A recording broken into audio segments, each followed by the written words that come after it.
يقول الدكتور يكلمني بنفسه، يقول بكيت وأخذت أبكي أتوسل إليه، أرجوك قل لا إله إلا الله، أرجوك قل لا إله إلا الله، وهو يصيح أريد صديقتي أريد صديقتي، وأمه تبكي والممرضات ينظرن بدهشة، حتى نزل الضغط وتوقف النبض وتوقفت ضربات القلب، فإذا به جثة هامدة لا يتحرك. ارتمت أمه على قدميه تبكي، وأنا وقفت أدافع عبراتي والممرضات ينظرن بدهشة إليه. شاب مضى إلى رب العالمين، والله ما نفعه شبابه ولا كثرة ثيابه ولا ما عنده من نعم ولا ما كان عنده من أموال، كل هذا ذهب عنه في لحظة واحدة. متى؟ إذا لقي الله تعالى علم فعلا بما فرط فيه حياته. لنا أيها الأحبة أن ننظر إلى حالنا اليوم. نحن هذه الأعمال التي نقيم عليها، هل ستبيض وجوهنا فعلا إذا نزل بنا الموت؟ أم أن هذه الأعمال سوف تجعل الإنسان يندم إذا نزل به الموت ويبدأ يقول يا حسرة على ما فرطت في جنب الله وإن كنت لمن الساخرين، ويبدأ هذا الإنسان يبكي. متى يتبين حال هذا وهذا؟ إذا نزل به الموت، ثم بعد ذلك بدأ يبكي على ما فاته. خذ موقفا آخر. ذكر ابن القيم رحمه الله تعالى أن رجلا من أهل المعازف والغناء ممن طوال يومه يستمع إلى الأغاني، كما بعض الشباب الآن إن ركب في سيارته استمع إلى الأغاني، إن مشى في الطريق وضع السماعات الهيدفون هذه في أذنيه، إن شغل جهاز التلفاز بدأ ينظر إليها. ذكر ابن القيم أن أحد هؤلاء نزل به الموت، فلما نزل به الموت جعل الذين حوله يقولون يا فلان قل لا إله إلا الله قل لا إله إلا الله، وهو يغني ويلحن، يردد أغاني قل لا إله إلا الله وهو يغني ويلحن. فلما أكثروا عليه ثقل لسانه عن الغناء، فبدأ يلحن ويقول تنتنا تنتنا تنتنا، يعني يلحن حتى مات على هذا الحال. وذكر ابن القيم أيضا أن رجلا من الفساق الذين عندهم معاصي وشهوات وقد ضيعوا الصلوات، هذا الرجل نزل به الموت، فلما اشتد به نزع روحه جلس أولاده عند رأسه وأحبابه يا فلان قل لا إله إلا الله، والنبي صلى الله عليه وسلم يقول من كان آخر كلامه من الدنيا لا إله إلا الله دخل الجنة، قل لا إله إلا الله فلما أكثروا عليه التفت إليهم ثم صاح بهم وقال أقول لا إله إلا الله وما تنفعني لا إله إلا الله وما أعلم أني صليت صلاة منذ بلغت. يقول كيف تنفعني لا إله إلا الله وأنا أصلا واقع في المعاصي دائما؟ يقول وما تنفعني لا إله إلا الله وما أعلم أني صليت لله صلاة منذ بلغت. انظر إلى أمثال هؤلاء. وذكر ابن القيم أيضا أن واحدة من أهل الربا ممن يأكلون الربا، ممن إذا جاءهم الناس يستسلفون منه الأموال يعطيهم المال بربا، يردون إليه 10 12 أو يردون 100 120 أو 1000 1200 إلى غير ذلك. فلما نزل به الموت قيل له قل لا إله إلا الله، فبدأ يقول 10 ب12 10 ب12، يردد ما كان يقولها أصلا في أثناء أكله للربا للناس وأثناء مساومته معهم 10 ب12 حتى مات ويلقى الله عز وجل ب10 12. وذكر أيضا ابن القيم في نفس الكتاب أو كتاب الجواب الكافي تكلم فيه عن شيء من علامات الاحتضار. ذكر أيضا أن رجلا من هؤلاء ممن قد انغمس في أمور الدنيا، ممن بدنياه انشغل وغره طول الأمل وبدأ ينظر في هذه في أمور الدنيا وترك آخرته تماما، يعرف حساباته ويعرف أمور أمواله لكن أمور الدين تركها على جنب. هذا الرجل لما نزل به الموت جلس أولاده عند رأسه يا أبانا قل لا إله إلا الله قل لا إله إلا الله، وهو يلتفت إليهم ويقول هذه القطعة رخيصة وهذا مشترى جيد وفلان تجارته رابحة وذاك البستان ازرعوا فيه شجرا وذلك العنب اجنوه وبيعوه في المكان الفلاني، ويبدأ يوصيهم بأمور دنيا، قطعة رخيصة وعقار وغير ذلك. وأولاده يقولون يا أبتي نحن أدرى بهالأمور قل لا إله إلا الله، وهو لا يلتفت أبدا إلا بمثل هذه المسائل حتى مات عياذا بالله وهو على مثل هذا الحال. أسأل الله تعالى منه وكرمه أن يختم لنا جميعا بالصالحات، وأن يجعلنا جميعا مباركين أينما كنا، وأن ينفعنا جميعا بما سمعنا، وأن يرزقنا التوبة في أمورنا كلها. هذا والله تعالى أجل وأكرم وأعلم، وصلى الله وسلم وبارك على رسول الله. A police officer in a Muslim country writes to a sheikh describing the events that led him to his return to the Almighty Lord. He mentions seeing accidents and crash victims was a normal part of my day. However, one incident was different. My partner and I, he said, was parked on the shoulder of the highway, chatting. Everything calm, peaceful, quiet. When suddenly the scene shattered to the hideous sound of metal bodies becoming one. We threw our heads behind, he said. A head-on collision. The result of a vehicle slipping into the lane of the oncoming traffic. You could not describe the carnage. Two young men sprawled in the first car. We gently removed them to the side of the road and quickly went back to the second car to assist the driver. However, he was dead. So we ran back to the two young men laying side by side on the pavement. My partner began saying to them, "Say La ilaha illallah," seeing them in that crucial, critical condition, on the verge, on the brink of death. Say La ilaha illallah. فإن الله حرم على النار من قال لا إله إلا الله يبتغي بذلك وجه الله. For indeed the Almighty Lord has forbidden for hellfire anyone that testifies La ilaha illallah, seeking thereby nothing except the countenance, the face, the pleasure of the Almighty Lord. These two young men, were they able to utter this testification of faith, this golden word, this word of salvation, of successfulness, the key to paradise? Were they able to utter this? No. Instead, they uttered. They began humming the hypnotic lyrics of some satanic song. Instead, they started singing some evil satanic song. The officer said, "I have never seen anyone die in such, or dying in such a satanic way. I was terrified." However, my partner, he mentions, repeated the instructions, "Say La ilaha illallah." He did not give up. Wallahi, if these two young men said La ilaha illallah throughout their life, with the application of La ilaha illallah, it would have been easy for them to say La ilaha illallah.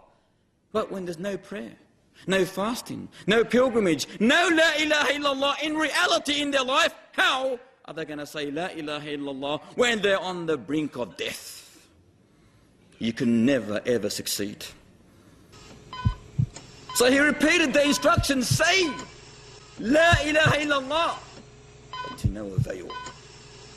The hum became a slow silence. The first one dropped, then the second one dropped, both dead.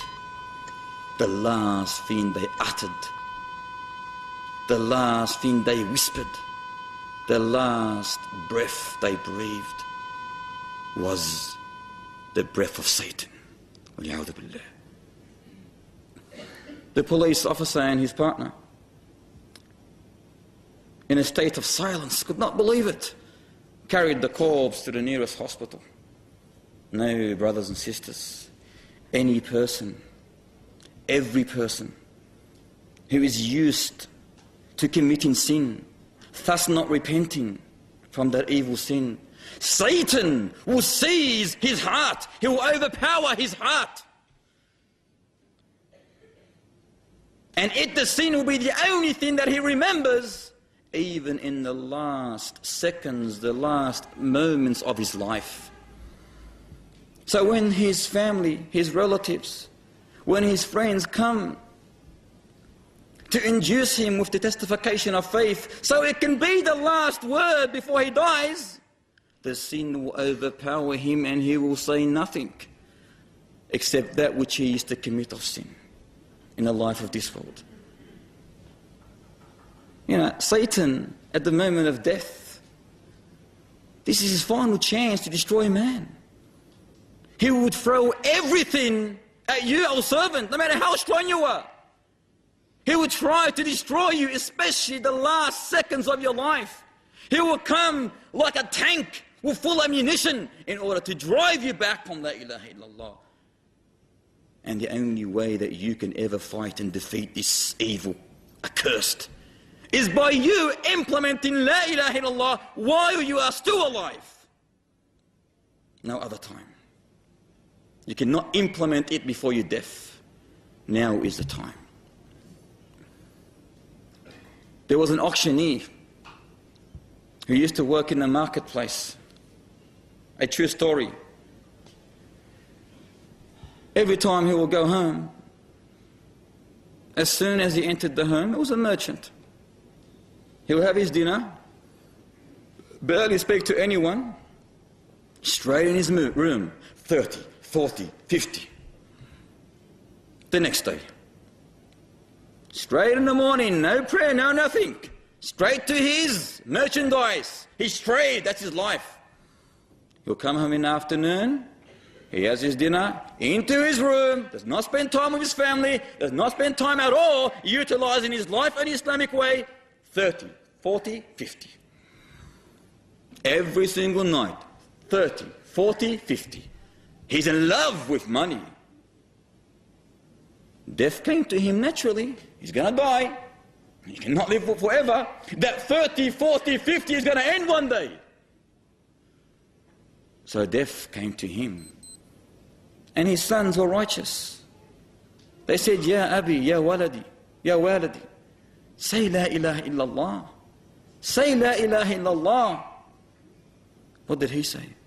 30, 40, 50. It's an authentic narration. It happened in Saudi Arabia.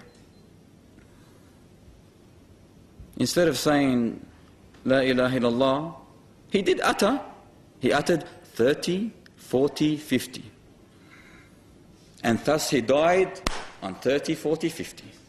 وَلَا حَوْلَ وَلَا قُوَّةَ إِلَّا بِاللَّهِ. What a sad end. What an evil end. What a satanic ending.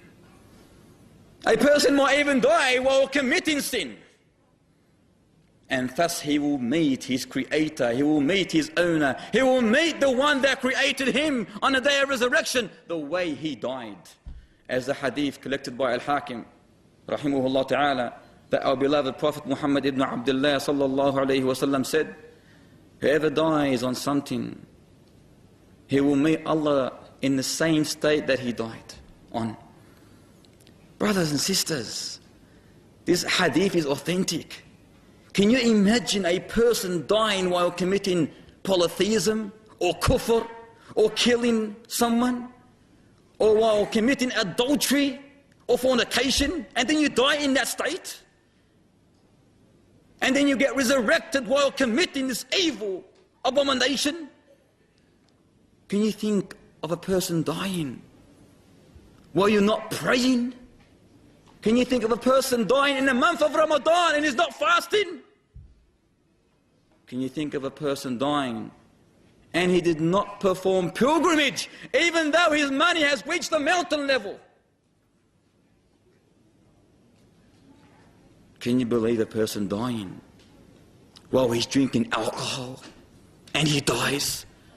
Or he's stealing and he dies? Or he's gambling and he dies? Or he's taking drugs and he dies? Or marijuana and he dies? And he'll be resurrected while smoking that marijuana or putting the needle inside him? Because you will die the way that you'll be resurrected the way that you died. We return to the story of the police officer. We haven't finished it yet.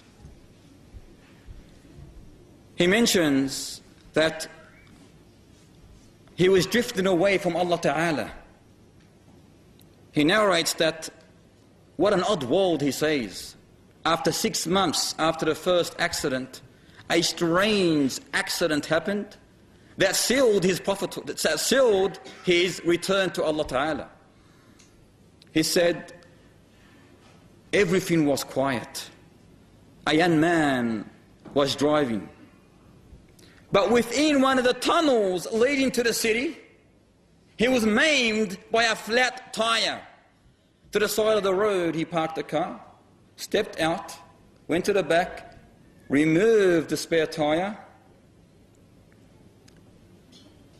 Suddenly, the whistle, the horn of a flying, speeding car from behind, and in less than a second, bam! It collided with the crippled car. He said, the young man in between the two cars fell to the ground with critical injuries. We rushed to the scene, grabbed the young boy, me and my partner, he said, took him to the car, called the ambulance, called the hospital to prepare for our arrival. The ambulance was going to be late, so they put him in the car. He mentions the police officer that he was of blossom age, tender age. He was a young adult, still in his late teens. He was mumbling something, but we could not understand what he was mumbling due to the rush that we were in. He said he was religious. You could tell from his appearance. Then the police officer said, when we placed him in the back of the car, we could make out what he was mumbling. He said, through all that pain, through all that suffering, we could see him suffering, this young man. His heart was reciting the verses of the Almighty Lord. He said he was so immersed in the recitation that, subhanallah, you could not even tell that this young man was suffering. You could not even tell that this young man was suffering. The police officer said his clothes were soaked in blood. His bones were clearly snapped in many places. However, he continued with his unique, tender, soft voice, reciting the verses of the glorious Quran.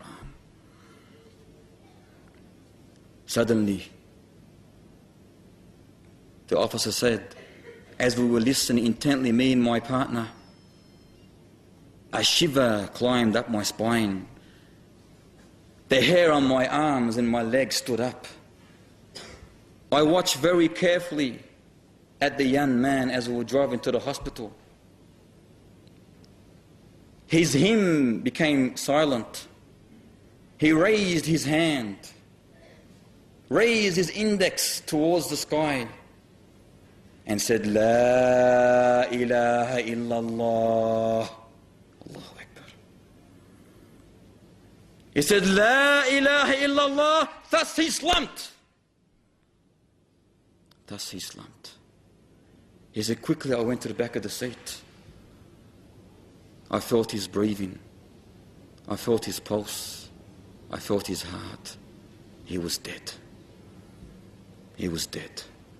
He said, I could not stop staring at his face, the beauty of his face. A tear fell from my eyes, but I hid it in shame. I turned to my partner and told him that the boy's life has ceased. He's finished. That young man is finished. The police officer burst in cries. And thus when he heard his partner crying in such a manner, he could not hold himself. The whole car, the patrol car, was fogged with emotions. Was fogged with emotions as they were driving to the hospital. They reached. They struggled through the corridors, telling the nurses, the doctors, the onlookers what had happened. One of the hospital staff went and called his home. His brother picked up the phone and said, after being informed of his brother's accident, he said my brother would go and visit his only grandmother every single week who lived outside the town, and he would make sure that he would always spend time with those poor children and orphans who were idle in the streets. The whole town knew him, he said. They knew him because he used to give them Islamic literature, cassettes, books. He filled his old Mazda, his dusty old Mazda, with sugar and wheat and rice and even candies for the poor people in that town. Yet he himself was struggling to live. He himself was struggling to live. Yet he preferred those orphans, those poor children, those poor families over his life. Thus, his last words was very easy. It wasn't hard for him to utter, La ilaha illallah. Why, brothers and sisters? Because he lived La ilaha illallah. He knew the meaning of La ilaha illallah. He applied it from day one, La ilaha illallah, until the last second of his life. Satan had no chance. Satan had no chance on him. He tried. And wallahi, he would try to the most strongest believer. But now that the Almighty Lord safeguards and preserves the soldiers of his. And indeed, that young man, rahmatullah alayhi, true story, was a soldier of Allah Ta'ala. Imagine dying on that way. Thus, let us pick up our socks, insha'Allah ta'ala, and prepare ourselves for our final destination, the destination, insha'Allah ta'ala, of paradise and no other.